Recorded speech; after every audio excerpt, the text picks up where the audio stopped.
This one mistake could be costing you thousands, even tens of thousands of dollars a year if you're making it. So my question to you is, when you get a lead through an ad, a billboard, Google, whatever, where does that lead go?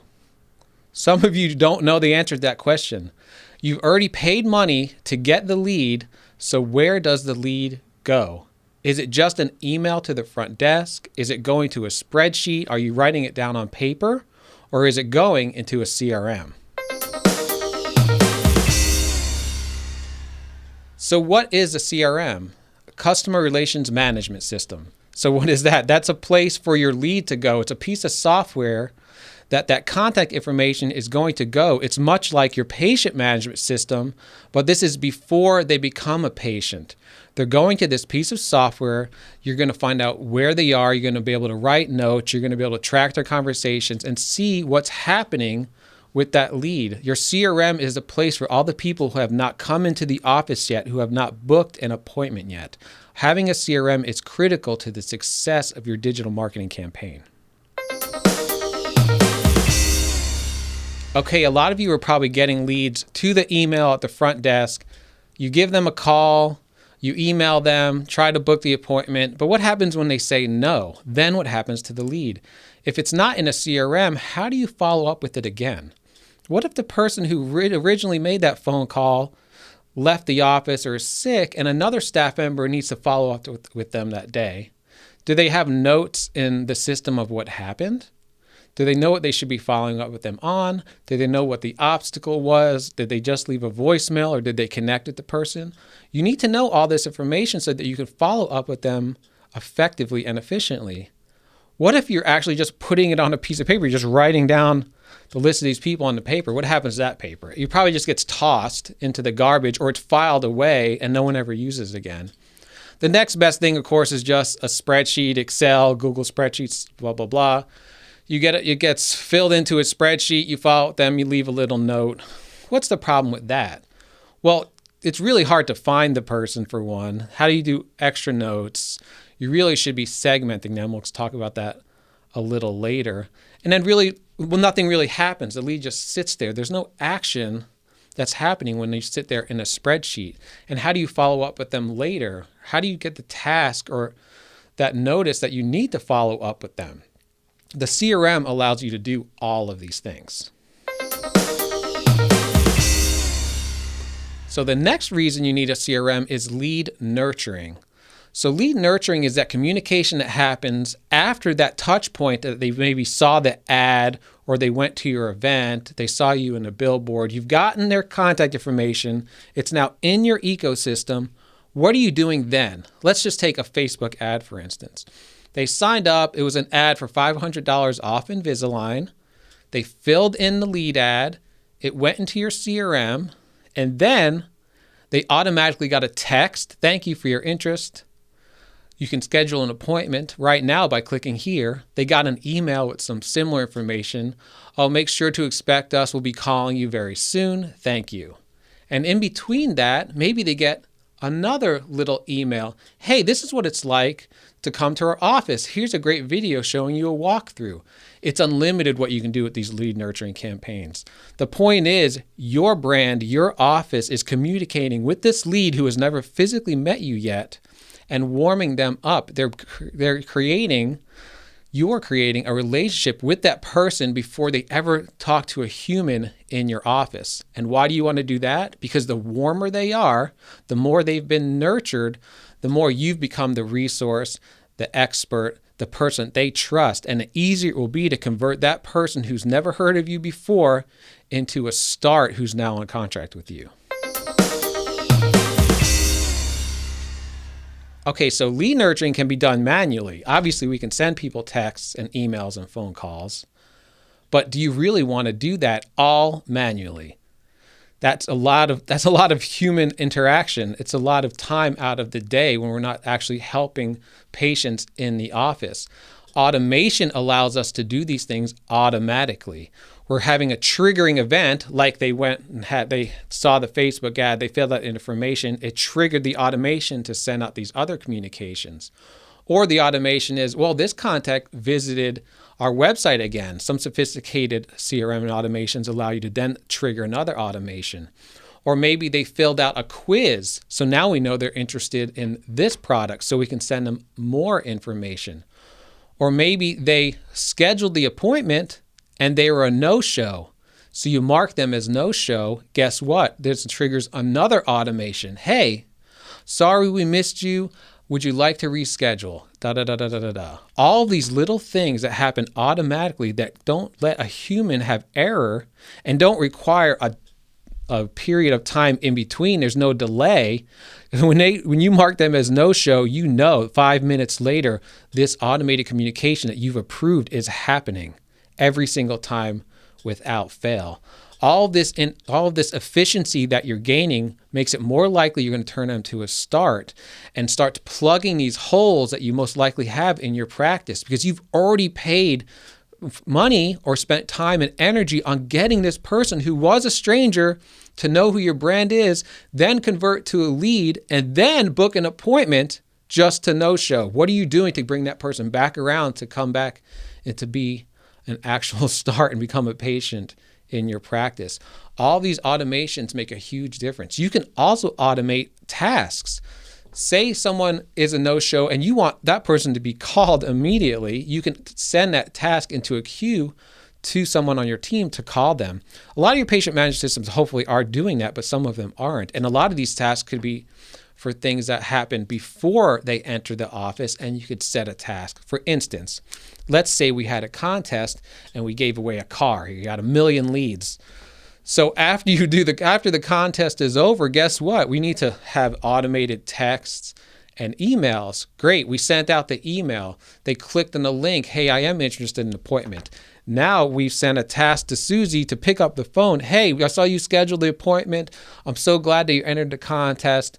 I'm sorry you didn't win, but we have this awesome offer for you.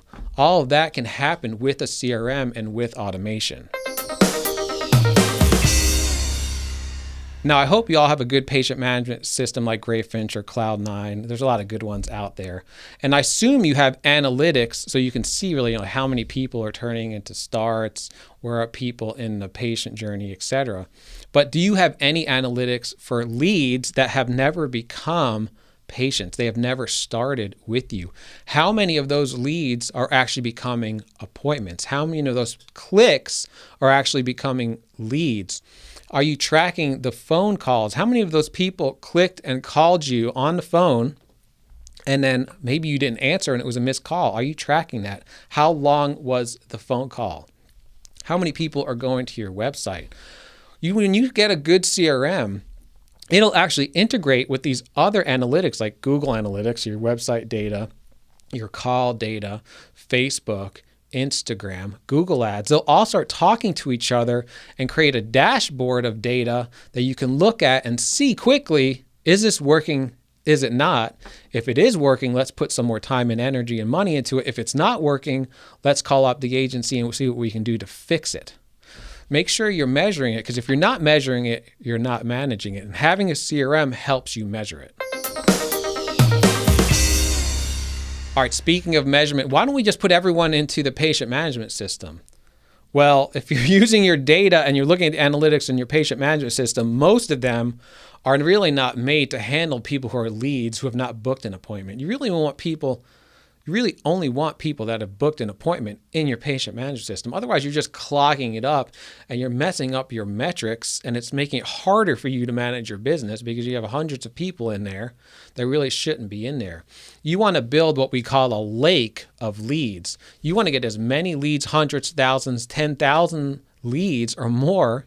I've had 30, 40,000 leads in a doctor's CRM. What do you think that does when they're trying to win an award in their town, or they really need to drum up business that month and you put a really attractive offer in front of those 30 or 40,000 people? It's possible to get that many leads in your CRM. Do you really want that many people, leads, clogging up your patient management system when they've never even booked an appointment for you? You want to make sure we're putting them where they belong. They haven't started with us yet. We're still nurturing them, and we're getting them closer to that point where they're ready to actually pull the trigger, get the smile that they want, and then choose you to make that happen. So make sure you build that lake in a CRM, not in your patient management system, because they have different uses. All right, let's talk about segmenting your leads. Segmenting them means we're usually adding a little tag to their contact record. So let's say this person responded to an ad that was specifically made and geared for men 50 and older. Yes, that is a type of ad that orthodontists are running, especially in certain places, because a lot of people don't cater to that audience. Or this is an ad for teens. Do you really want them in the patient in your contact management system without segmentation? Because what if you're sending an offer out and the offer really is for men over 50? You probably don't need to be sending that to a person that responded to a teen ad. You might anyway, but at least you know why you're doing it. The most important segmentation is this person a patient yet?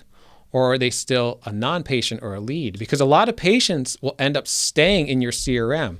The CRM could have patients and non-patients without any data without any personal identifiable data in the CRM, of course.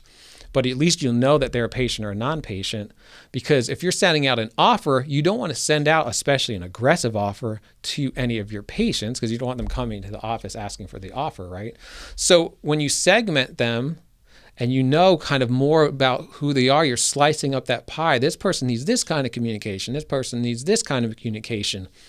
You're going to have a better message to them that's more likely to convert them to do what you want them to do. It's going to make your campaigns more effective, and it's going to help stop you from having a little embarrassing situation and losing money. So a CRM lets you segment your data properly. You're also going to do this segmentation in your patient management system, of course, because that's really mainly for reporting purposes. But you can see why segmenting data is so important. And then, of course, there's just data security. Do you really want your leads and potential patients just sitting in an Excel sheet somewhere on someone's Gmail account, or just on a spreadsheet inside the front desk drawer? It's really not safe to have those people, because those people potentially could be, a lot of those people are going to end up being patients. So you kind of end up having patient data in an unsecure place. Especially now in this day and age. You want to put it somewhere that has protocols in place to keep that data safe and in the right hands, especially out of the hands of potential competitors. You never know. And you can control the people who have access to that data. That's very important, especially if you have a lot of turnover in your office. You want to make sure that you know these specific people have these accesses, and there's different levels of access to a CRM. So some people can pull reports, some people can't, some people can edit records, some people can't. The CRM lets you control all of that. And that control is super important when you're keeping everyone's data secure. So I hope you see why having a CRM can be potentially game-changing for your practice and make you thousands or even tens of thousands of dollars more this year. Without it, you just can't nurture that person that just became aware that your practice exists, to giving up their contact information to become a lead, to scheduling that appointment and then becoming a start. The CRM lets you nurture these people through that entire journey and make it that much more likely they're actually going to become one of your patients. And it also increases efficiency to give your staff some more time back. I mean, who doesn't want that?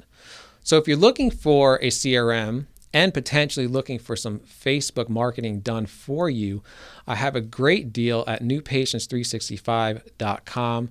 We have 8 more beta spots available for just $5.97. We'll manage all the Facebook ads for you, get you an amazing CRM that has everything we've talked about and more. All you have to do is click the link, schedule the demo, and I'll show you how amazing it could be.